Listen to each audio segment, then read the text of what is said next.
Chapter 9. Don, the Mammoth. The huge mammoth Don was walking at the end of the caravan, limping slightly. In his build and his strength, he resembled his father, the leader of the mammoths. When he was still just a young little mammoth, a boulder fell from the mountain and fractured his leg. The people tied sticks to the animal's leg with ropes so the bone would knit properly.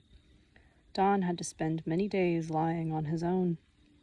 It was at that point that a touching friendship started up between the mammoth, 3-year-old Anasta, and the little kitten the little girl would bring along with her.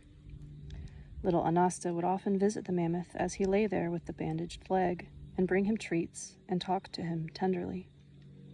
She'd taught the kitten to chase annoying bugs and flies away from the mammoth lying on the grass, and she'd place the kitten on his hip. But the main thing she did was to talk to the two of them and instruct them the way grown-ups instruct their children. After she'd seated the kitten atop the mammoth, Anasta would stand before them and point at the sky with her finger, direct her gaze upward and utter the words sky, clouds, and sun.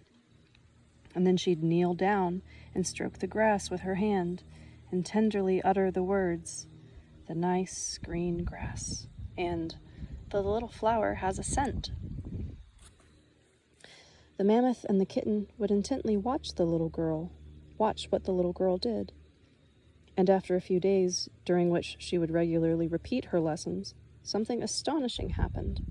When Anasta uttered the words sky and clouds, the baby mammoth, and then the kitten too, directed their eyes toward the sky. Upon hearing the word grass, they glanced at the grass. And upon hearing the words, the little flower has a scent, the kitten hopped to the ground and began sniffing the little flower, the way the little girl had done.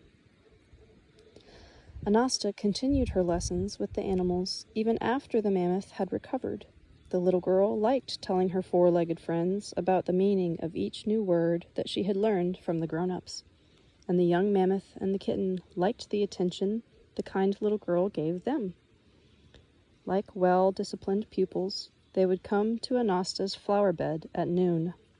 The little girl would usually show up at that time too, and she would give her charges their next lesson. If she did not show up for some reason, the 4-legged pupils would sit waiting for their friend and teacher for hours at a time, or else head off to look for her. When Anasta turned 6, Don the mammoth, who had also gotten bigger, was pretty much the same size as the grown-ups on the outside, but his behavior differed noticeably from the other mammoths. Vud, Anasta's great-grandfather, and the head of the family line, was the first to notice that Don the mammoth could understand human speech. It was the following event that preceded his conclusion. Vud was sitting in the shade of a broad tree and weaving a wicker basket for berries. Anasta would often spend time with her great-grandfather. She liked to listen to his stories and be part of all he did, and so she was right alongside him this time, too. His chatty great-granddaughter was quickly and animatedly telling him her thoughts on collecting berries, and she told him he had to make the basket pretty, because then the berries collected in it would be tasty. Right then, Vud noticed that Don the mammoth, who was standing 10 steps away from them, was looking intently at Anasta and listening to what she was saying, as if he understood the meaning of the words and the sense of his great-granddaughter's speech. He must like the annotation of the little girl's voice and the energy coming from her, Vud thought. Noticing that there was almost no water left in the trough where the twigs for weaving the basket were soaking, Vud asked Anasta to fetch a little water from the nearby spring. But his ever-obedient and diligent great-granddaughter did not rush to fill Vud's request. She just turned in the mammoth's direction and quickly told him, "Don, fetch a little water from the spring." And then, as if nothing out of the ordinary had happened, she continued her animated story about the baskets and the berries. The mammoth slowly turned around and steadily took one step, and then another, in the direction of the spring. Then Anasta said, "One more phrase.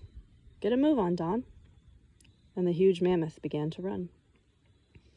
Vud understood that unlike other mammoths, Dunn was not simply carrying out certain commands. Rather, he could understand human speech far better than the other animals. He understood the meaning of words, and what's more, he understood the meaning of whole sentences. The mammoth brought a little water in his trunk, and, at the little girl's direction, emptied it into the trough with the twigs. "Thank you," said Anasta, praising the mammoth, and she added, "Don't forget to water our flower garden this evening. But for now, go to the woods and have some lunch. You can see I'm busy." The mammoth answered the little girl with a nod of his head and headed for the woods. What are the limits of the animal kingdom's ability to serve man? Vud thought. To what extent can man direct it? Now, people thought up the wheel, and everyone was so delighted by the invention and began looking for different ways of using it.